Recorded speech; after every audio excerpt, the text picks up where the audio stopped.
Muy buenas a todos. El presente video va a tratar acerca de una de las cátedras más extensas de la carrera, de la licenciatura en psicología, denominada como psicopatología. Esta cátedra tiene dos particularidades. La primera es que es troncal, es decir, que si uno no la pasa, prácticamente no puede cursar ninguna de las materias del cuarto año. Y la otra particularidad tiene que ver con que es anual, es decir, que es bastante, como ya mencioné, extensa y por tanto sus contenidos son muy amplios. Ahora bien, ¿qué me interesa a mí traer al canal? Principalmente aquello que considere pertinente para divulgar. En este caso creo que es meritorio traer la base, la introducción, es decir, los conceptos principales, y posteriormente quizás traiga al autor Foucault, Michel Foucault, muy conocido, principalmente porque sus postulados de algún modo van a permitir ahondar acerca de estas conceptualizaciones, ya que él mismo fue alguien que profundizó mucho en ellas. Es menester entonces aclarar que yo no me voy a limitar a simplemente transmitir la información, sino que quizás opine o transmita conocimientos aparte de los ya obtenidos a lo largo de la cursada. ¿Por qué?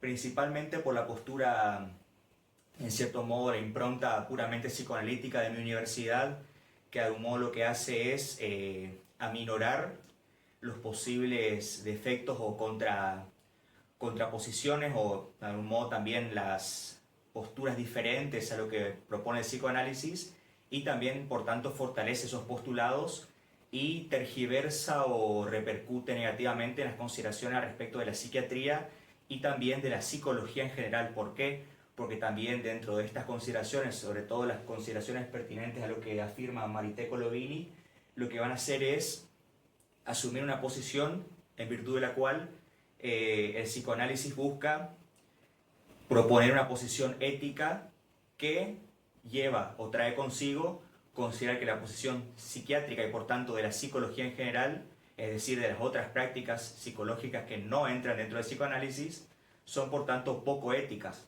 o directamente no lo son.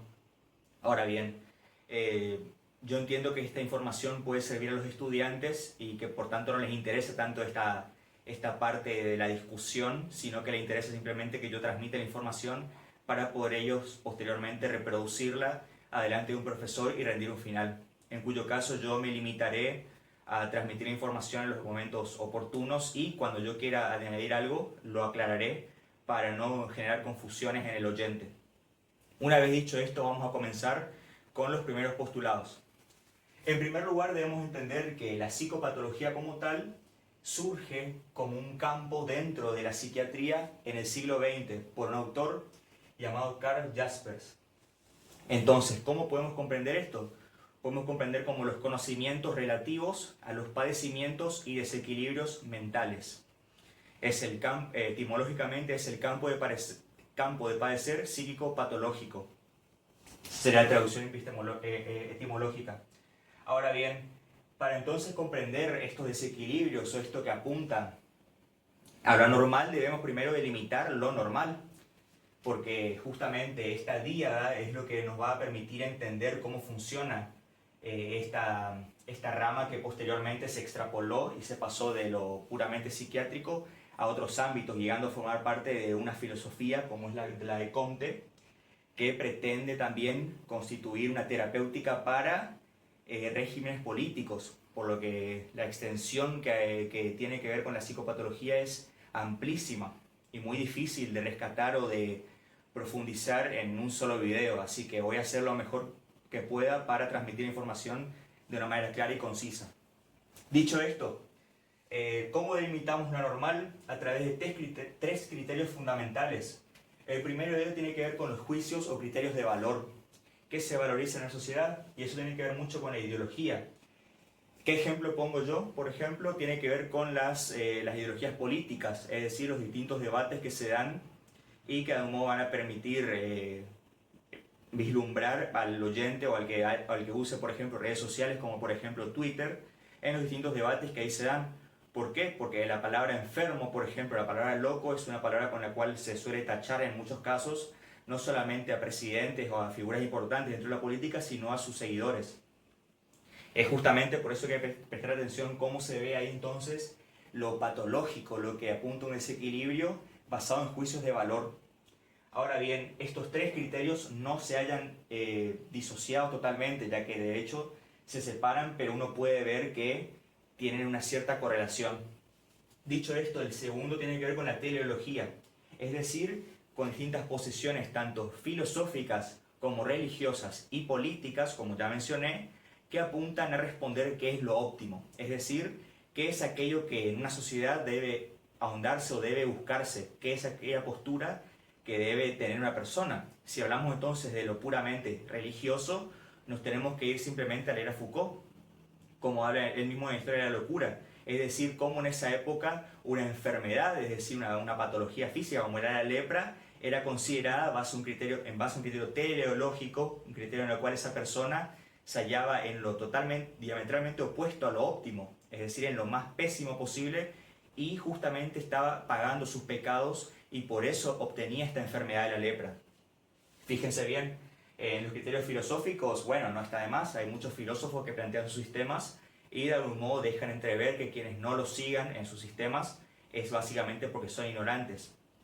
Esto puede verse sobre todo, no sé, en la filosofía de Schopenhauer, por ejemplo, que en su libro insignia, el mundo como voluntad de representación, afirma que de algún modo Kant lo que hizo fue hacer que las personas dejen de estar ciegas, y él lo que hizo con su filosofía es hacer que esas personas que dejaron de estar ciegas se curen de las cataratas.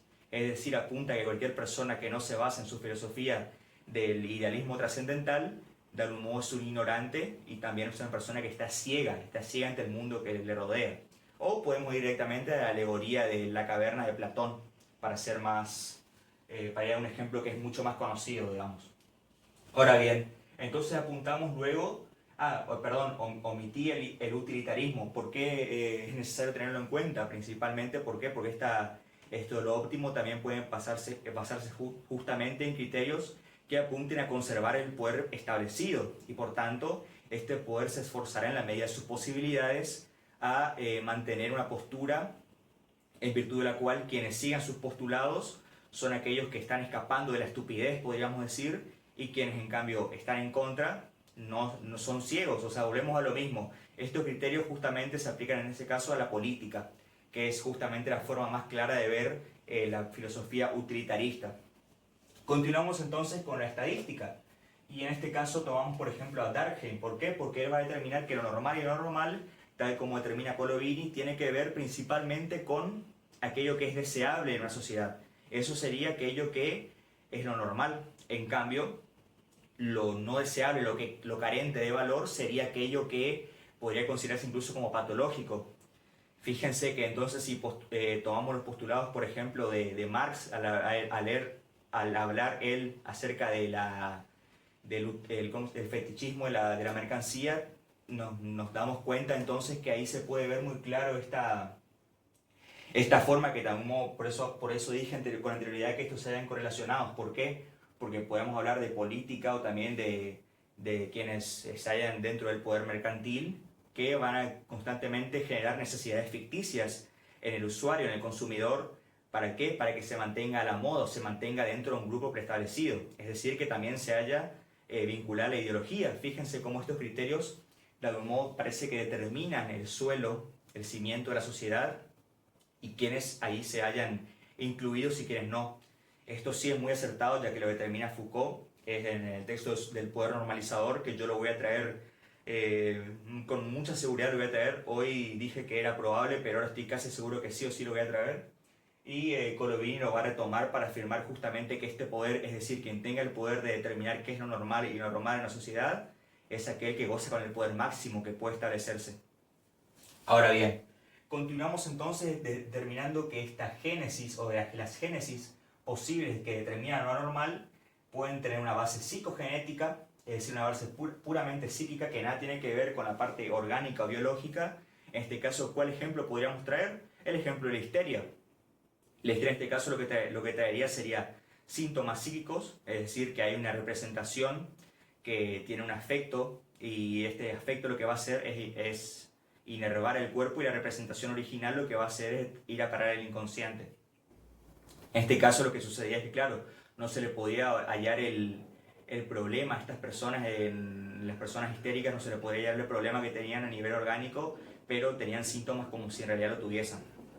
En segundo lugar, entonces hablamos de una organogénesis, es decir, patologías, por ejemplo, como la epilepsia. ¿Qué autor habla de esto? Lombroso, por ejemplo, habla de uno de los típicos estereotipos de delincuente y determina que uno de ellos es el epiléptico, que resalta por ser extremadamente violento. Es decir, que hay características que tienen que ver con una patología puramente física que también repercuten en la psíquico, es decir, afectan a cómo se desenvuelve con los demás. Y finalmente a la sociogénesis, es decir, que la sociedad en sí, las relaciones, ya sean más adecuadas o inadecuadas en la sociedad, son las que van a determinar el modo en que esta persona de un modo puede desarrollar una patología. Esto justamente se va a retomar cuando hable de las lógicas médicas y la lógica psicoanalítica, pero aquí ya puedo mencionar que, por ejemplo, uno de los diagnósticos o una de las clasificaciones comúnmente compartidas a día de hoy es la de la sociopatía, por ejemplo, en contraposición a la de la psicopatía. Se entiende entonces que la psicopatía es un concepto que determina que estas cualidades psicopáticas, es decir, la falta de empatía, la falta de remordimiento, justamente estas actitudes agresivas y destructivas hacia el prójimo, tienen una base genética, mientras que en la sociopatía lo que sucede es que acá se ve la sociogénesis, es decir, que la sociedad es la que genera que esta persona, por su contexto, se desenvuelva de ese determinado modo, haya aprendido a desenvolverse de esa manera. Continuamos entonces. Ahora bien, vamos a tomar con el primer autor, que es Georges Canguilhem. Este autor es muy interesante, ¿por qué? Porque va a determinar en su introducción cuáles son las bases, los criterios para determinar lo normal y lo patológico. Él va a hablar en un primer momento acerca de una base teratológica. La base teratológica tiene que ver con las anomalías originalmente percibidas en animales y plantas. Nosotros estamos dentro del reino animal. Y también la nosología, es decir, la clasificación y descripción de las enfermedades. Es decir, cómo se describen de un modo estas anomalías. Ahora bien, él va a distinguir ahí, dentro de la nosología, la fisiopatología, es decir, las transformaciones a nivel de cómo los órganos se interactúan entre sí, y estas transformaciones de algún modo van a dar como resultado a trastornos o patologías, y lo mismo va a suceder con las psicopatologías, aunque él principalmente lo que va a tomar en cuenta es la base somática, es decir, la base del cuerpo, y por tanto va a ignorar, a no ser que sea necesario tomar las bases puramente psicopatológicas.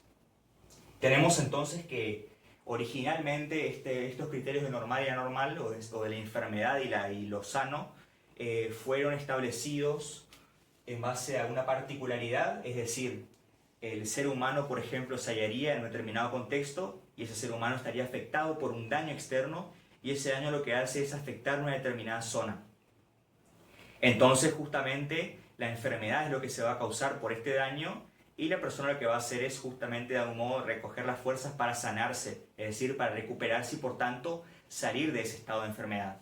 Ahora bien, desde la perspectiva totalizante, es muy interesante tener en cuenta porque es una postura que ya se tomaba desde la Grecia de la antigüedad, y lo que va desde Galeno y otros tantos, estoy hablando de la época, si no me equivoco, es incluso previa a Aristóteles, puede ser siglo IV a.C., si me equivoco pueden corregirme en los comentarios. Pero bien, ¿por qué es interesante tener en cuenta esto? ¿Y por qué puse yo el término experimentación? Por una cita que tenía anotada que recoge Canguilhem, que es muy interesante, no la recuerdo de memoria, pero voy a traer más o menos a colación lo que menciona, que tiene que ver con que de algún modo la naturaleza humana, en la enfermedad se halla instaurada dentro de la naturaleza humana en sí misma. Y es algo que el arte humano no puede ni siquiera alcanzar, es decir, que la enfermedad es un método de experimentación sutil que alcanza lo inaccesible. Es muy interesante pensar de ese modo. ¿Por qué?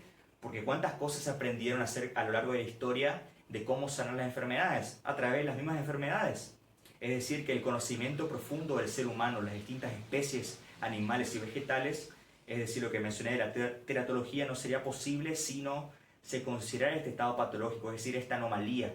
Y entonces esta enfermedad, al ser considerada como algo puramente intrínseco de la naturaleza, en este caso consideramos la humana, nos damos cuenta entonces que este daño lo que hace es producir un desequilibrio general y no particular en una zona, sino que lo hace en general, y todo el organismo de un modo busca reponerse, es decir, restaurar lo que se conoce como la homeostasis, es decir, el equilibrio, que al fin y al cabo es uno de los principios generales dentro del campo médico acerca del humano. Continuamos entonces. El capítulo 1 estaría entonces finalizado y continuaremos con el capítulo 2. En este capítulo lo que van a tomar es los postulados de Comte, un autor positivista, es el padre del positivismo, mejor dicho. De hecho, recomiendo encarecidamente que lean el curso de filosofía positivista.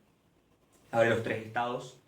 Es muy interesante porque habla del estado religioso, el estado metafísico y posteriormente el estado positivista, y cómo esos estados de un modo se van a extrapolar en un punto a la sociedad, es decir, a la sociología, a las ciencias naturales, a las ciencias sociales, van a poder de un modo subsumirse a leyes universales como la naturaleza. Muy interesante porque yo lo voy a tomar ahora, pero después estaría bueno que profundicen en esos postulados porque son muy buenos.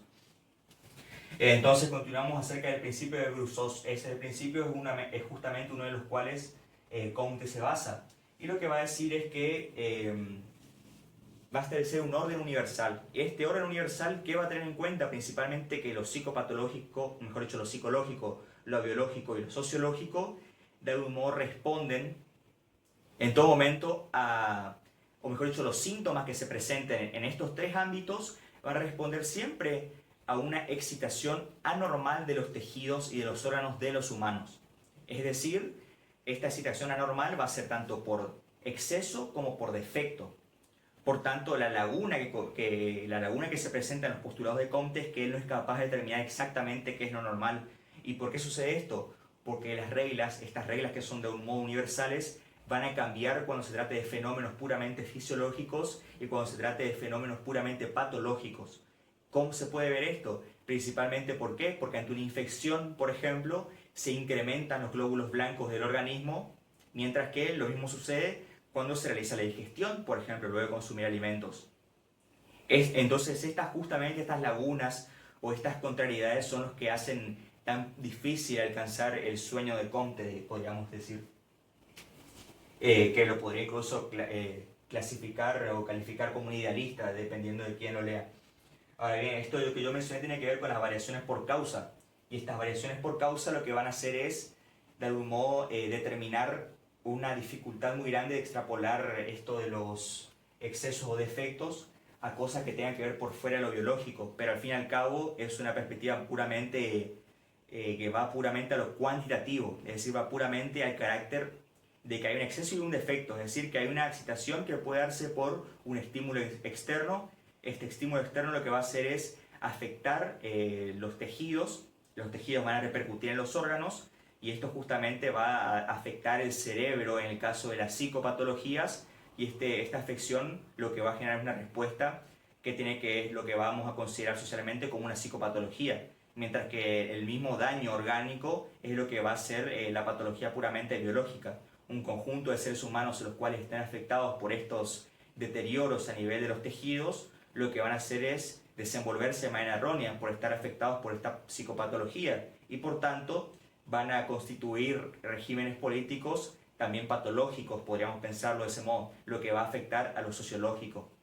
De ese modo se anulan los tres puntos y si tenemos en cuenta esto, vamos a también a lograr entender por qué él también hablaba de una terapéutica, como ya mencioné al comienzo, una terapéutica que tiene que ver con las sociedades políticas y cómo tienen que volver a un estado anterior, es decir, que cada vez que se generan revoluciones o problemas, tiene que volverse a un estado de estabilidad.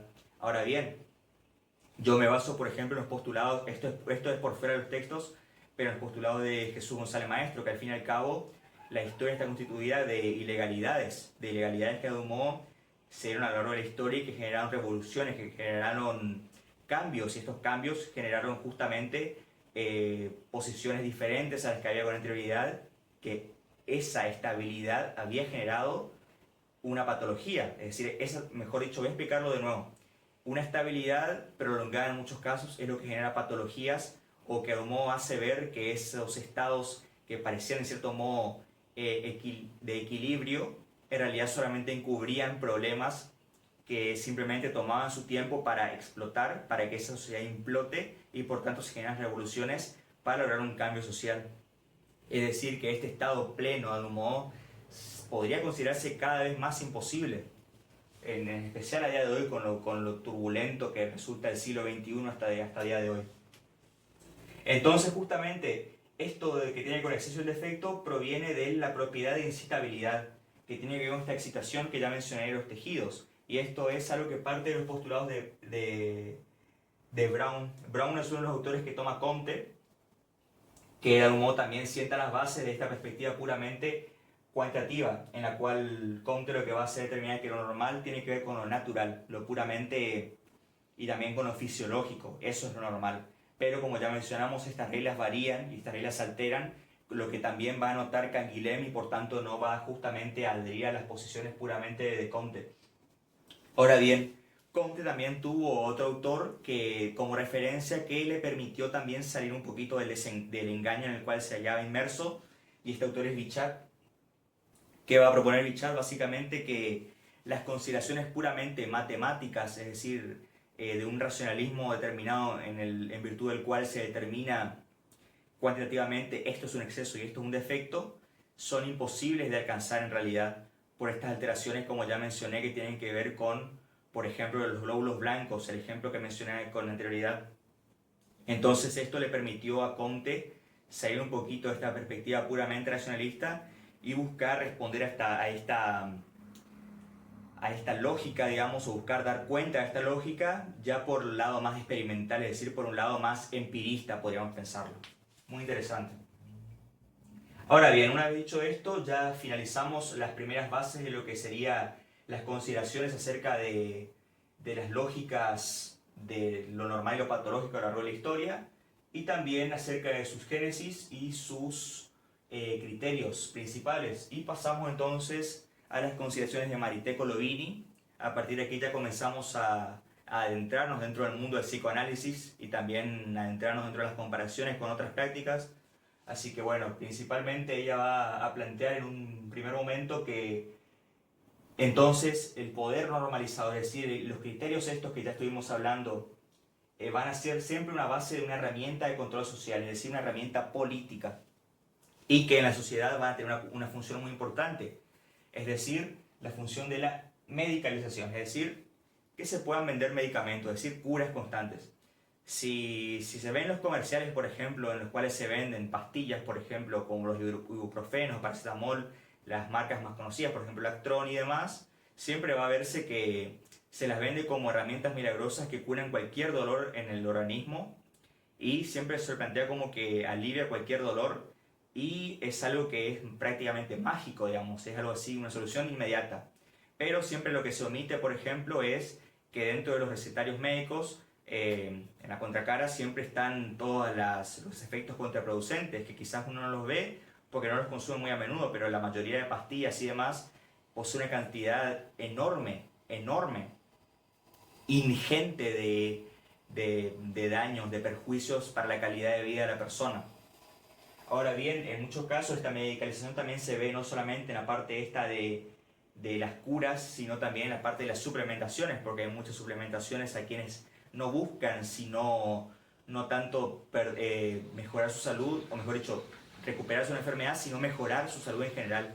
Y en muchos casos estos medicamentos solamente proveen de efectos placebo, y por tanto uno siempre tiene que ser muy cauto a la hora de buscar suplementos dietarios, sobre todo, para tener en cuenta cuáles son realmente útiles y cuáles no. Por ejemplo, yo estoy bastante en contra, a no ser que uno tenga una agenda muy, muy apretada, del uso de suplementos como por ejemplo la proteína en polvo. ¿Por qué? Porque básicamente un scoop de proteína en polvo es un equivalente a comer 100 gramos de pechuga de pollo, y es algo que uno puede hacerlo muy rápidamente.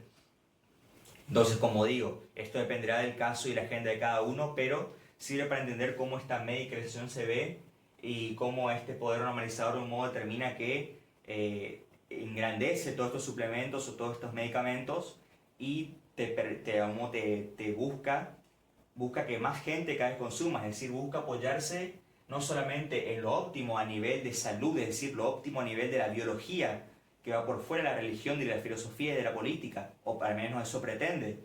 Y también busca de un modo que más personas busquen eso, es decir, que más personas lo deseen, tal y como determina Durkheim, que se induce a la sociedad a tener en consideración a lo normal.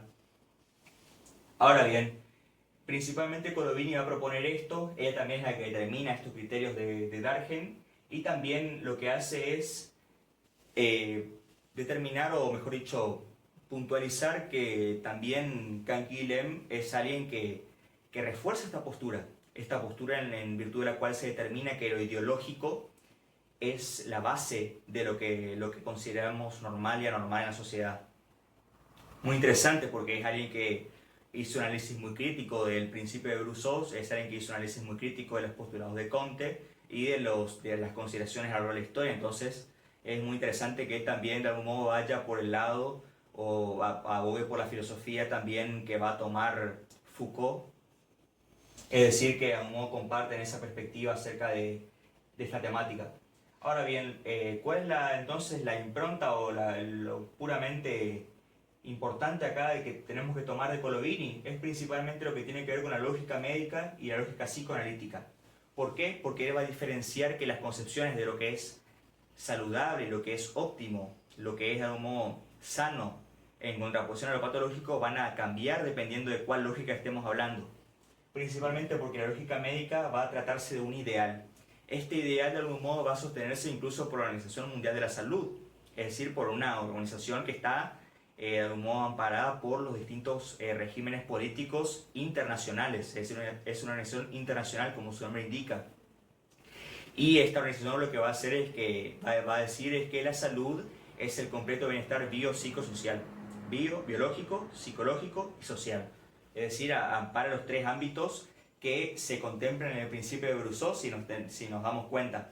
Ahora bien, esta conceptualización de algún modo hoy en día está puesta en tela de juicio no solamente por el psicoanálisis sino por otras prácticas.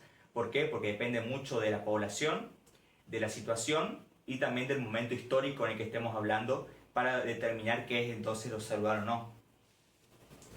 Entonces, ¿por qué justamente se apunta a esta lógica médica como algo negativo? Porque lo que busca esta psiquiatría es establecer nomenclaturas, es decir, establecer definiciones concretas de un conjunto de síntomas, de un conjunto de síntomas que de un modo se repiten en varias personas, es decir, particularidades, y que permiten a estas personas ser englobadas dentro de un conjunto mayor en el cual se va a determinar que estos conjuntos de síntomas van a establecer síndromes o trastornos, es decir, el trastorno tiene que ver con un conjunto de síntomas que se perdura a lo largo del tiempo y que afecta no solamente las esferas, puede afectar las esferas cognitivas, sino también laborales, es decir, cómo se desenvuelve también en el trabajo, sociales, cómo se desenvuelve con los demás, y tiene que, justamente para ser un trastorno propiamente dicho, tiene que afectarlo y también afectar a cómo se desenvuelve socialmente. Otra de las concepciones importantes acá a tener en cuenta, que no está marcada, es que esto también tiene que ver con que uno de los criterios de salud en este caso es el poder justamente integrarse socialmente. Ahora bien, lo contrario sucede en el psicoanálisis. ¿Por qué? Porque es justamente el malestar que se produce en la cultura, es decir, al ser justamente bañado o barrado por el lenguaje, lo que va a generar es que esta división subjetiva va a producir o va a dar como fruto la neurosis, es decir, va a tener este efecto que lo que va a hacer es justamente generar este malestar, este sufrimiento. O sea que la sociedad en sí, para el psicoanálisis, es la base del malestar, mientras que la lógica médica podríamos decir que es algo que se busca que la persona pueda obtener.